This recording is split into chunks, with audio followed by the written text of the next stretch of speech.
This is my 48-inch LG CX. I have owned this exact monitor since 2020 and I've put a ridiculous amount of hours onto it. This, even by today's standards, has pretty good specifications. It's a 4K OLED with 120 Hertz, less than 1 millisecond response time, G-Sync, HDR. It's reasonably color accurate right out of the box, and with some fine tuning actually gets really color accurate pretty quickly. In 2020 when I bought this thing, it was a beast, like an absolute monster.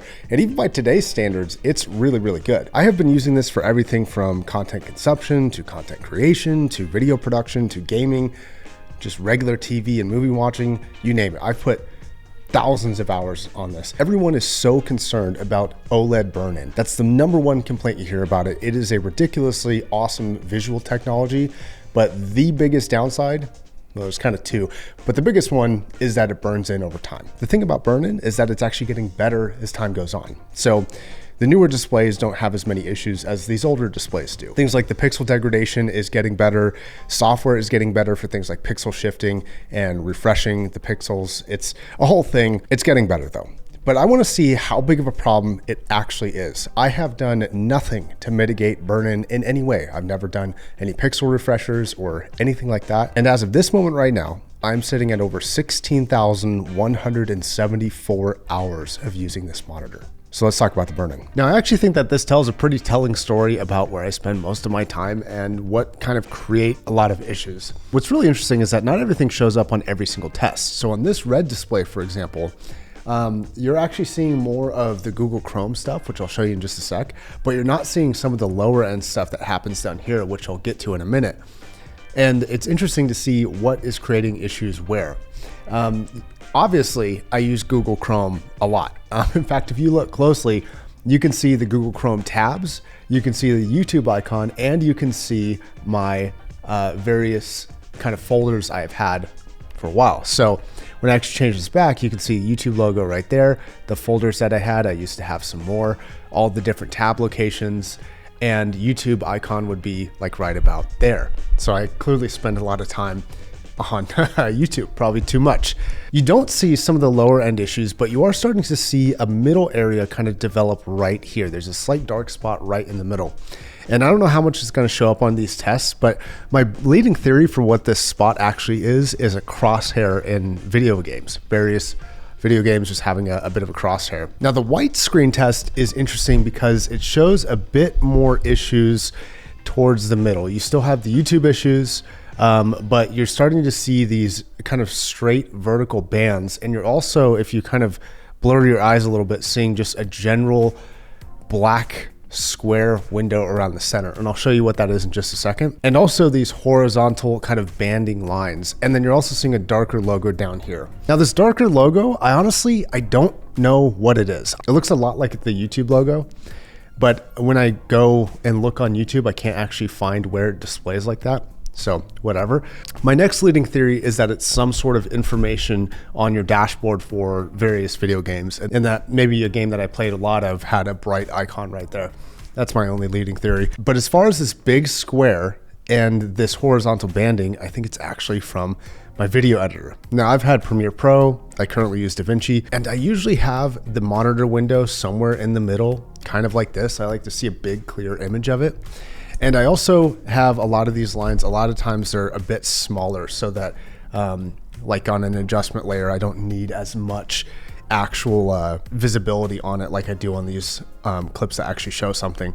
And so that's actually what the horizontal banding is. It's a record of my most used stuff. So Google, games, and editing. On the green screen, I don't really notice much that I didn't really notice before. The bands are in a slightly different area, so you kind of get different burn-in depending on what specific color the burn happens in. And what's most common is red. Red burns in the fastest. That's why you're gonna see these really dark spots around anything that's like red, yellow, orange. So like all the different folders are red, yellow, orange, and then the bright red YouTube icon, obviously. And then if you're curious, here's a blue screen. It kind of doesn't really show anything new that I can see.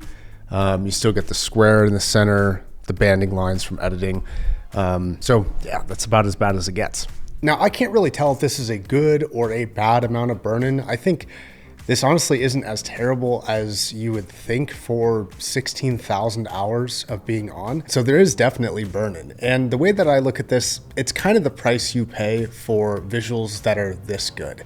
And it's honestly not as much burn-in as I would have expected. We all knew burn-in was the most common issue, but considering how much I've used this and considering that there's been no other issues, I'd say that this is definitely worth the trade-off. There's no dead or hot pixels.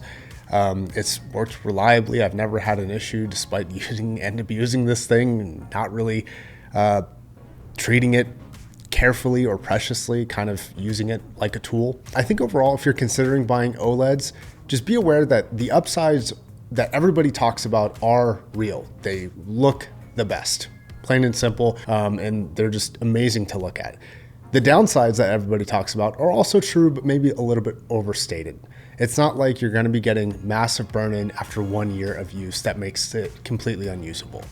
But burn-in will happen. And I think that mitigating it through pixel refreshers and newer technology, like some of the OLEDs that have recently been coming out, that's going to drastically reduce what is already not that terrible for the amount of time I've used this. So it's something to consider and think about if you are looking at OLED. And my kind of overall review after 16,000 hours with this monitor, if you go in with the right expectations, I don't think you're going to be disappointed. As far as upsides to this monitor, there's quite a few. One, the image quality is phenomenal. OLED, in my opinion, is the best image quality that you can currently buy. Another upside that I don't think people really talk about is the fact that I think that this is a better overall immersion display than ultra wide monitors, caveat, if you play under 120 hertz.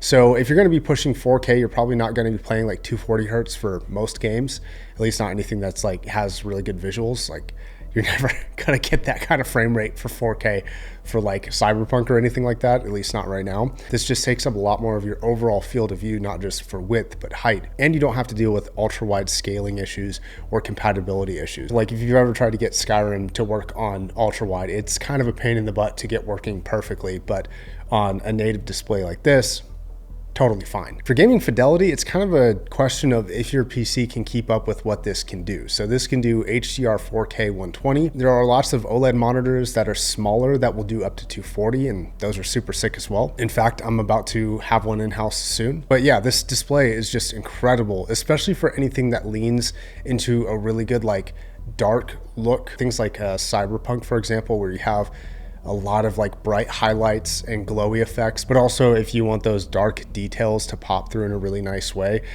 OLED is going to be like the best for that. And these are kind of the upsides that a lot of people really talk about and I think are more than fair. And if you're expecting a visual experience to be like basically as good as it's going to get for actual like quality, that's where this kind of display is like best suited. There's a couple things where it's not as good though. When it comes to peak brightness, OLEDs are typically not as bright as their equally priced counterparts. There are OLEDs that do 240 hertz, but none of the size of 48 inch. I think 165 hertz is the fastest I've seen for a 48 inch monitor. There is burn-in, obviously, we just looked at that, but I really don't think it's like a crazy amount of burn-in as much as people say. And then another thing is like desk size. So if you want this specific display with the mount that it comes with, you need a fat desk to run it. It needs to sit a little bit far away from you because when it gets too close, it just is legitimately too big where you need to kind of like crane your head. So there's a sweet spot for distance where it doesn't feel small by being far away like a TV is usually, and not too close to where you have to turn your neck all the time. But to have that distance, you need like a pretty deep desk. And to also say like, as far as aesthetics goes, this really dominates like the desk look. Whatever desk you put it on, it's gonna have a huge, massive monitor on it. And to me, that's a notable aesthetics choice you really wanna be aware of. Now, would I buy this again? Absolutely. I think this has been one of my favorite tech purchases that I've ever made.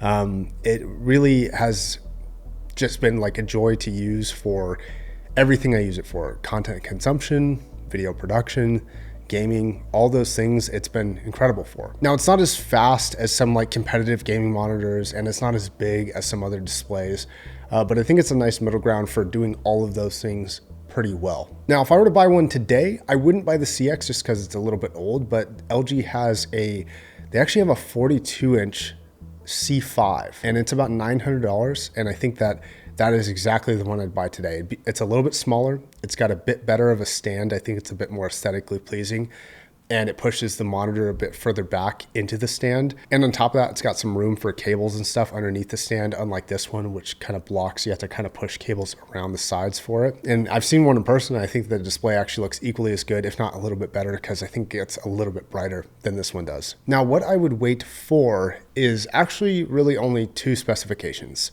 One is a higher peak brightness, brighter up until, the point of being like physically painful. I think brightness is as important as how dark your blacks are getting. And I think that having as much contrast there as possible and as much peak brightness as possible is good. The other spec I would wait for is going to be 240 hertz or faster. 120 frames per second is great. Don't get me wrong. It's fantastic.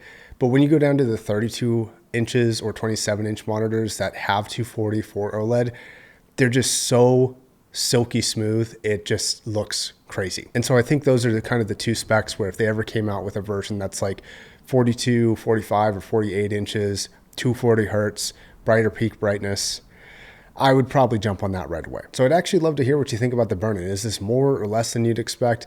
Do you think that getting 16,000 hours out of this thing for this much burn-in is worth it? Over the last few years, I don't know if it's like the dad in me, but I've really been breaking down this like cost-benefit analysis in my head, and I've come up with a very simple solution. If I get better than $1 per hour of usage out of something, I consider it worth it. And this started with video games where I was like, a $60 video game, if you play 60 or more hours, like that's worth it in my opinion. And then I started looking at everything else and I was like, wow, actually, if I use this for more than 100 hours and it's $100, like it's worth it. And so this thing has costed me about 12 cents an hour to run compared to the price I bought it for. I think that's great. I think that has been totally worth it. Having this be a very reliable piece of tech that I've used a lot, I couldn't really be happier with it. Just be aware of the upsides as much as the potential downsides. And yeah, like I said, I'd love to know what your thoughts are down below.